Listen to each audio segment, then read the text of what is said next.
Welcome to Das garden. নমস্কার বন্ধুরা, দেখুন আজকে আপনাদেরকে আমি দেখাতে আসছি যে ডিসেম্বরের ফুল। এই ফুলটি দেখতে পাচ্ছেন, এই ফুলটির নাম হচ্ছে ডিসেম্বরের ফুল বলে। আরও বিভিন্ন জায়গায় বিভিন্ন রকমের নাম আছে, তবে এই ফুলটির আজকে দেখুন গাছ ভর্তি হয়ে ফুল ফুটবে। এটা কিভাবে কি পরিচর্যা করতে হবে। এই গাছের তেমন কোনো পরিচর্যা লাগে না, সারা বছরে তেমন কোনো পরিচর্যা লাগে না। তবে এই সময়টা ডিসেম্বর মাসে ঠিক নভেম্বরের শুরু থেকে এই গাছে কিন্তু ফুল আসা শুরু হয়, অক্টোবরেও কিছু কিছু ফুল চলে আসে। তো এই ফুল গাছটিতে গাছ ভর্তি হয়ে ফুল ফুটবে। এর আগেও আমি এই গাছের ভিডিও আপনাদেরকে দেখিয়েছি যে গাছ ভর্তি হয়ে ফুল ফুটবে, তবে কি পরিচর্যা করতে হবে। এই ফুল ফোটার সময় গাছের কিছু পরিচর্যা আছে, গুরুত্বপূর্ণ পরিচর্যা, যে পরিচর্যাগুলো কিন্তু আপনাদেরকে করতেই হবে।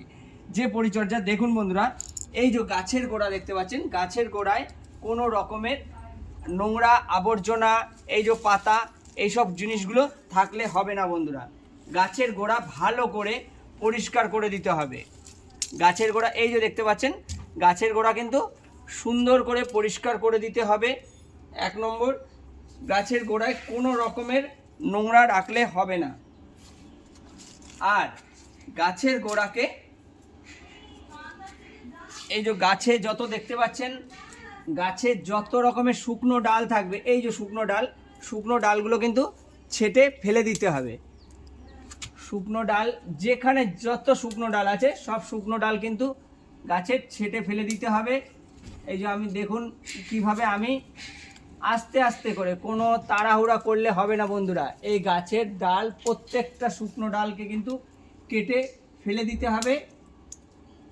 ফেলে দিয়ে আমি বেশি আপনাদেরকে করে দেখাচ্ছি না, যে তাহলে ভিডিও কিন্তু অনেক বড় হয়ে যাবে। আর করবেন কি, গাছের গোড়ার মাটি আলতো করে, এই ফুল ফোটার সময় কিন্তু খুব বেশি ডিপে খুঁড়বেন না। গাছের গোড়ার মাটি এইভাবে করে ভালো করে আলতো করে দিতে হবে, খুঁড়ে এইভাবে করে প্রত্যেকটা গাছের গোড়া এইভাবে করে আলতো করে খুঁড়ে দিতে হবে। গাছে কোনো আবর্জনা থাকবে না, আর গাছের গোড়া ভালো করে খুঁড়ে দিতে হবে। এই যে দেখতে পাচ্ছেন, এই যে ভালো করে কিন্তু খুঁড়ে দিতে হবে। তবে বন্ধুরা, এই ফুল ফোটার সময় কিন্তু বারবার বলছি, বেশি ডিপে খুঁড়বেন না।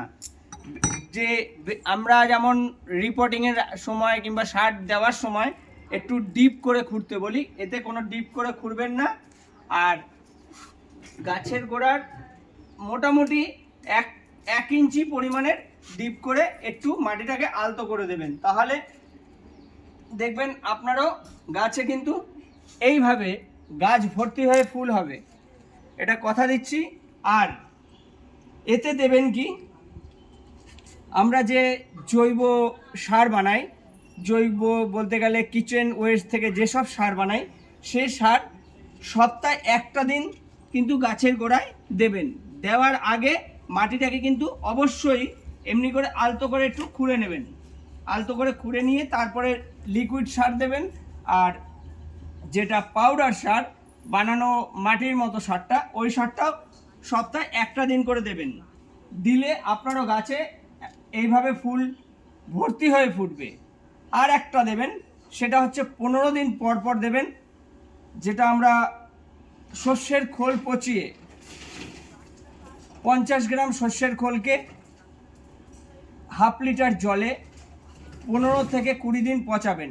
15 থেকে 20 দিন পচিয়ে তাতে আরও 5 লিটার জল পাইল করবেন। 5 লিটার জল পাইল করে ওটাকে পুরো লিকুইড করবেন। লিকুইড করে তারপরে 7 থেকে 8 দিন পর পর গাছের গোড়ায় এইভাবে দিয়ে দেবেন, তাহলে আপনারাও এইভাবে কিন্তু গাছ ভর্তি হয়ে ফুল পাবেন। দেখুন কত সুন্দর লাগছে।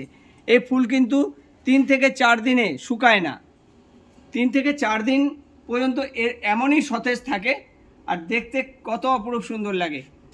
ভিডিওটি যদি বন্ধুরা ভালো লাগে অবশ্যই লাইক, শেয়ার, কমেন্টস করবেন। প্লিজ চ্যানেলটিকে সাপোর্ট করে পাশে থাকবেন। নমস্কার বন্ধুরা।